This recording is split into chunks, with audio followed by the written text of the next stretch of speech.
সারা রাত রামায়ণ পড়া হলো, সকালে উঠে বলে রামকে আমি চিনি না। এই বিষয়টাই হয় টোটাল বাংলাদেশের ইলেকশনগুলোতে। ইশতেহার বলে আমার এই ইশতেহার, আমার এই ইশতেহার, আমার এই ইশতেহার, বলে ভাই সবই তো বুঝছি কিন্তু ইশতেহার জিনিসটা কি এটা বুঝি নাই। এই জিনিসটাই হচ্ছে বাংলাদেশে।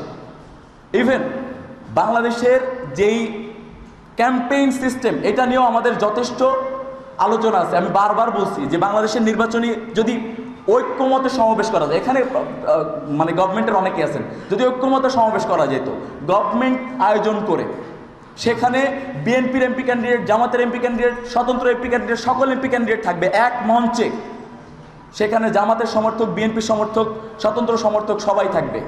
এবার সে বলুক ইশতেহার। আমাদের এখানে সমাবেশগুলো কেমন হয়? জামাতের একটা সমাবেশ হচ্ছে, জামাতের সমর্থক বাদে বিএনপি সমর্থক একজনও কি জামাতের সমাবেশে যায়? তার মানে জামাতের ইশতেহারগুলো কি বিএনপির কাছে পৌঁছাচ্ছে? বিএনপির ইশতেহারগুলো জামাতের কাছে পৌঁছাচ্ছে? স্বতন্ত্র মানুষের ইশতেহার কি জামাত বিএনপির কাছে পৌঁছাচ্ছে? তার মানে কি হচ্ছে এগুলো?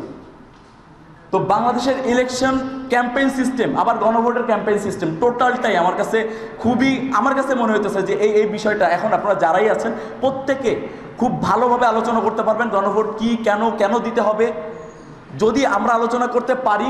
আজকে 2 তারিখ, আর মাত্র 9 দিন সময় আছে। আমরা যদি আলোচনা করতে পারি নিজ নিজ জায়গা থেকে, আমাদের ছড়ায় যাওয়া উচিত। 1 সেকেন্ড সময় নষ্ট করার আমার মনে হয় না যে উচিত হবে। কারণ গণভোট সম্পর্কে ইতোমধ্যেই হা ও না এর যেই পলিটিক্যাল যেই বাইনারিতে, এটা অনেক ভোট নাতে চলে গেছে ইতোমধ্যে। তো আপনারা, আমার মনে হয় যে সময় নষ্ট না করে সেই জায়গায় চলে আসা উচিত। এবং এই এয়ার কন্ডিশনের ভিতরে থেকে আমরা গণভোট নিয়ে কিছুই করতে পারবো না। এখানে কতজন মিডিয়া দেখবে? সো আমাদের সেই টং দোকানেই চলে যেতে হবে, আমাদের সেই রুট এরিয়াতে, রিমোট এরিয়াতে যেতে হবে।